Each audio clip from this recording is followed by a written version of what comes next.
عليكم ورحمة الله وبركاته. مرحبا بكم في القناة ديالتي. كي دايرين؟ لاباس عليكم؟ اول شيء نبداو الصلاة على النبي.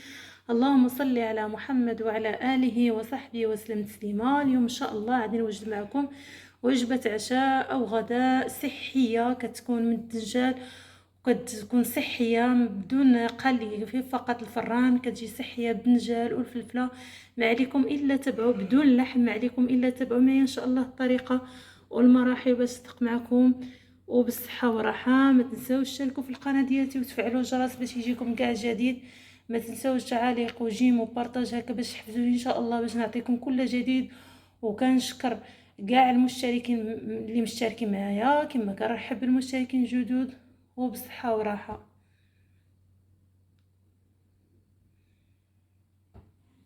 لا توكلنا على الله. بالنسبه ان شاء الله لهاد الوجبه اللي غادي نوجد معكم، وجبه عشاء او لا غداء، اللي كنحتاج فيها هنايا الدنجال. عندي واحد 4 دنجالات قطعتهم بحال هكا.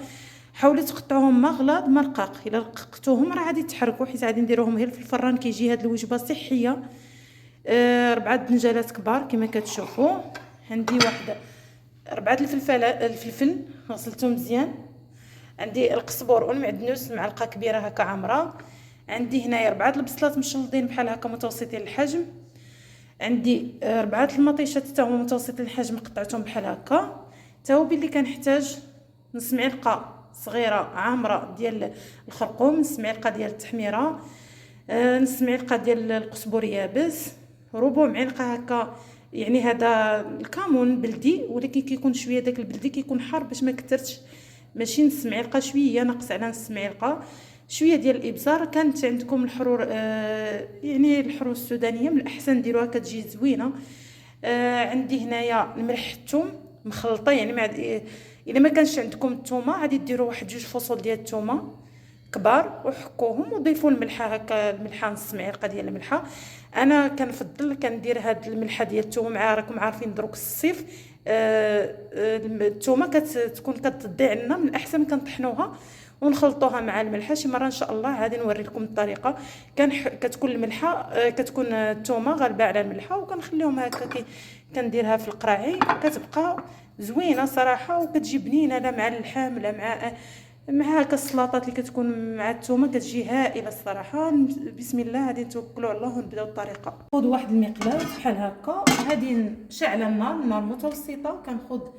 كنضيف زيت المائده جهد 2 معلقات هكا عامرين كبار، بسم الله، و2 معلقات ديال الزيت البلديه. نخليها شويه تسخن هاد الزويته هادي، نضيف عليها البصله.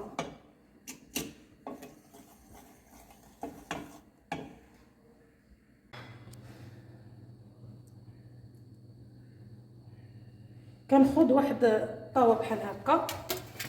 صراحه انا الدنجال ما غاديش نقليه في الزيت، كاين اللي كيقليه في الزيت، ولكن باش تجي هاد الوجبه ان شاء الله صحيه بدون لحوم وصحيه، ومع هاد الصاد كتجي صحيه يعني كتاكليها خفيفه. غادي نجيب هنايا طاوه بحال هكا، وغادي ندير في هاد الزلافه الزيت بحال هكا. كنجيب واحد الشيته وندهنها مزيان بالزيت.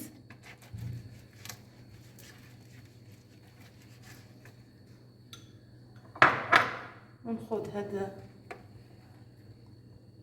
من بعد ما سخنات لنا الزيت. غادي نزل البصله ديالتي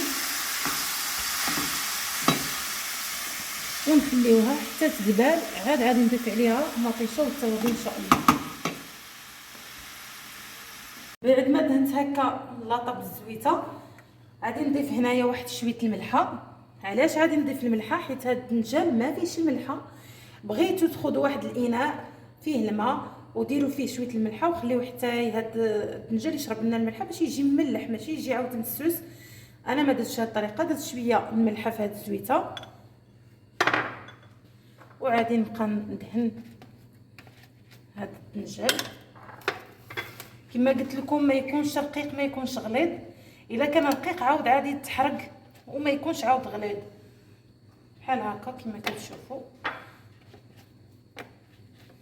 نحاول من احسن ديروها هكا في الفران، كتجي صحيه باش تكون هذه الوجبه ان شاء الله صحيه. اما الا قليتوها في في المقله ما غاديش تجيكم هاد الوجبه صحيه. انا الصراحه هاد الاكله زوينه وعلى طريقتي، كتجي بنينه مع هاد الصيف، ما كتقديش المرقه وداك الشيء.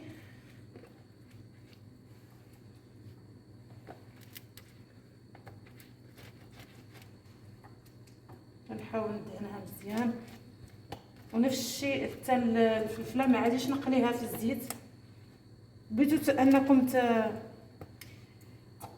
تحمروها فوق البوطه غير هكاك نيشان فوق البوطه، يعني تشوى فوق البوطه ديروها، ولكن احسن انا غادي ندير لها شويه زويته وندخلها للفران.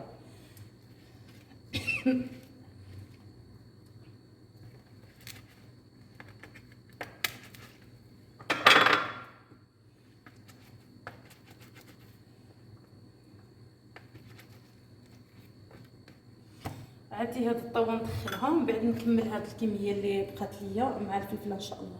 من بعد ما دازت واحد 10 دقائق ولا 15 دقيقه بدات نلقى هكا البصله، غادي نضيف مطيشه، كنكرر ربعه ديال المطيشه هكا مقطعين متوسطين الحجم، وغادي نضيف التوابل.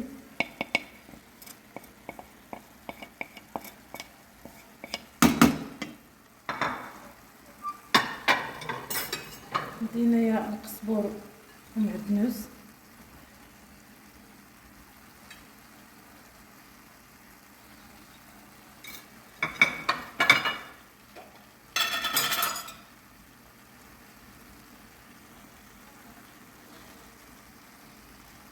غادي نضيف واحد نص معلقه هكا ديال كيما كررت معكم الثومه مخلطه مع الملحه، والثومه كتكون غالبه على الملحه. ما كانش عندكم غادي تاخذوا واحد جوج ضريسات ديال الثومه حكوها وضيفوا الملحه على حساب الذوق. وعاد نخلط العناصر هكا.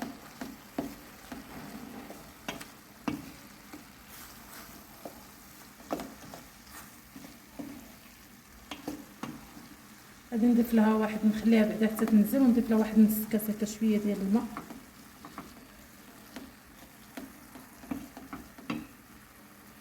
وما كنزيدوا لهاش الماء، يعني البصله راه كتطلق ومطيشه كتطلق باش تجي بنينه، غير سوا ان النار ديروها مهيله باش يطيب، لان النار كما كانت مهيله كيجي هذا الشيء بنين. غادي نخلي هذا الشيء نغطي عليه باش البصله تطلق الماء ديالها ومطيشه تطلق الماء ديالها، ونطلقوهم بعد ان شاء الله. بعد ما طبلنا الدنجال بحال هذا الشكل كما كتشوفوا، كنجيب واحد الطبسيل هكا ونحطو،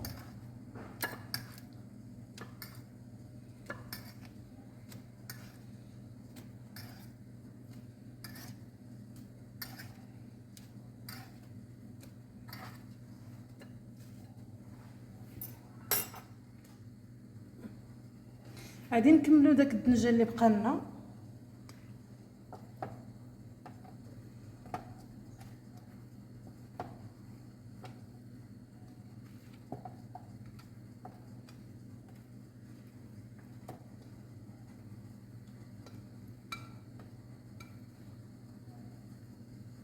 وندير هنايا الفلفله، حاولنا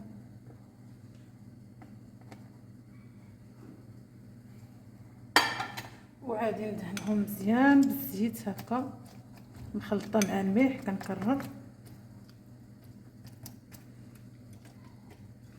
وحتى هاد الفلفلات حتى هما كندير لهم زويته.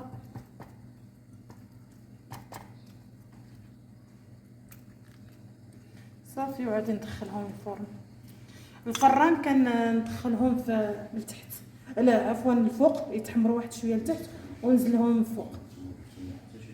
دهنتهم هكا بالزيت كنطلعهم الفوق ويجلسوا واحد شويه هكا يتحمرونا واحد شويه، ونزلهم لتحت حتى كيتحمروا.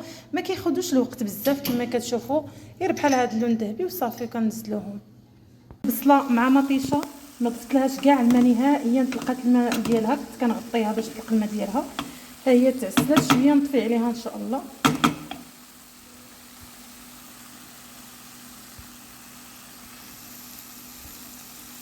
من بعد ما تعسلت البصله مع مطيشه ديك العطريه اللي درت، راه ما ضفناش الماء نهائيا، غير كتغطيو عليها باش تطلق الماء ديالها. عفوا انا قلت لكم تضيفوا الماء يا غلط. صافي هادشي اللي كان، غادي نطفي عليها على ما يطيب لنا ان شاء الله الفلفله والدنجال باش نوريكم الطريقه ان شاء الله ديال التحضير. شوالنا هكا الفلفل الدنجال والفلفله، غادي نقشر الفلفله ان شاء الله، كنديرها في واحد الميكا باش كتسهل لي، وكنقشرها ان شاء الله. غادي تشوفوا معايا الطريقه. صافي كنحطها هكا في الطبسيل ان شاء الله، تشوفوا معايا الطريقه تكميله ان شاء الله ديال الاكله. بعد ما شوينا الفلفله ودرتها هكا في الميكا كتسهل حتى كتحيد لها ديك القشره، كنقطعها. غادي نوريكم الطريقه. كنقطعوها بشكل طولي بحال هذا الشكل.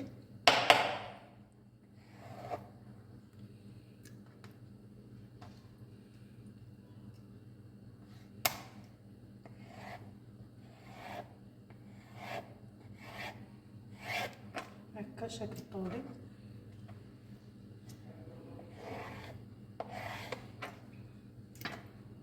بحال هذا الشكل.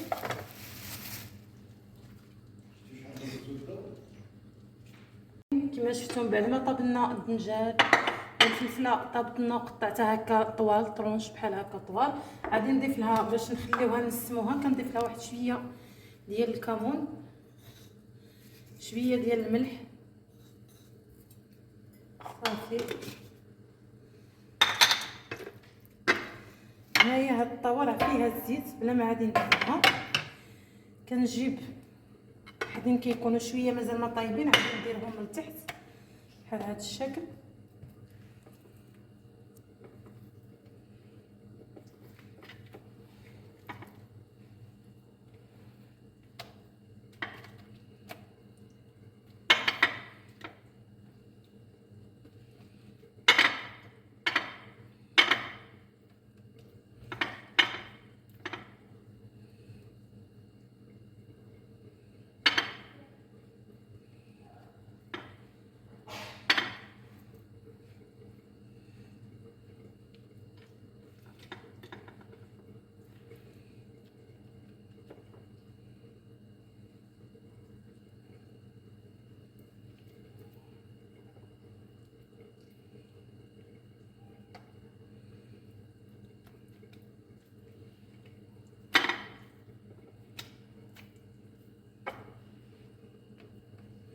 صافي كناخذ هنايا ديك البصله اللي تعسلات لنا، غادي نقسمها هكا على نص.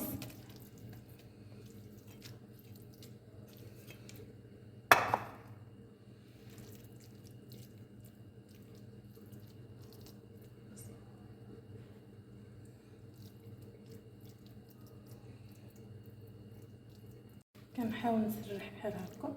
جبت واحد السباطيله، ديروا بحال الطبقات هكا، كتجي صحيه وبنينه صراحه مع هاد الحراره. كتكون مطيشه وبصله وبنجال. دونك كناخذ طبقه هكا.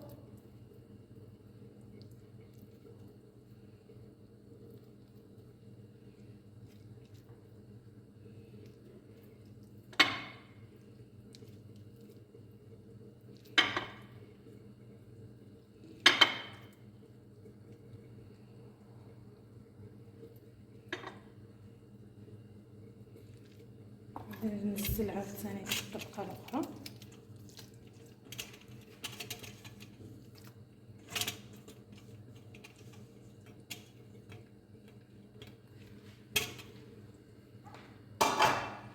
نحاول نوزعها بحال هكا، وغادي ندخلوها للفران. ضروري ندخلوها للفران واحد 15 دقيقه هكا ولا 10 دقائق، غير على ما تعسل لنا هاد الطبقه باش تجي معسله كامله. هي زعما تاخد داك الشكل معسل. نحاول نوزعها مزيان هاد الشكل.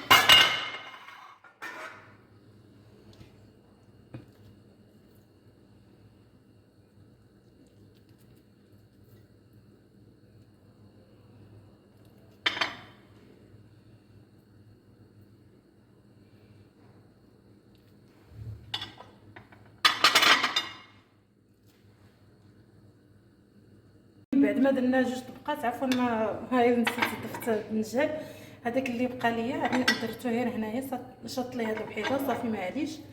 وعادي نجيب هاد الفلفله،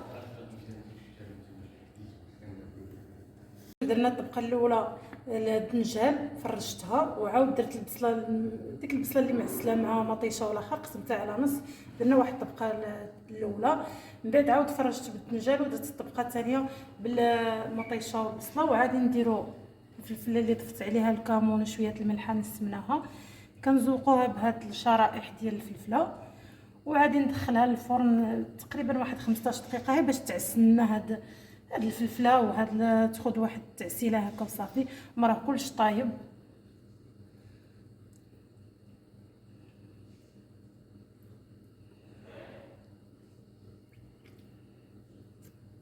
مع هاد الوقيته ديال الصيف راكم عارفين الفلفله كتكون مطيشه كتكون كلش، وما نكتوش من اللحم. نديروا يعني نديروا وصفات بدون اللحم كتجي صحيه،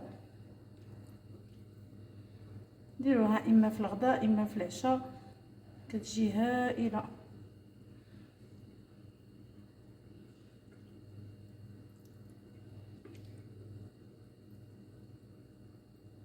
غادي نستمر هكا.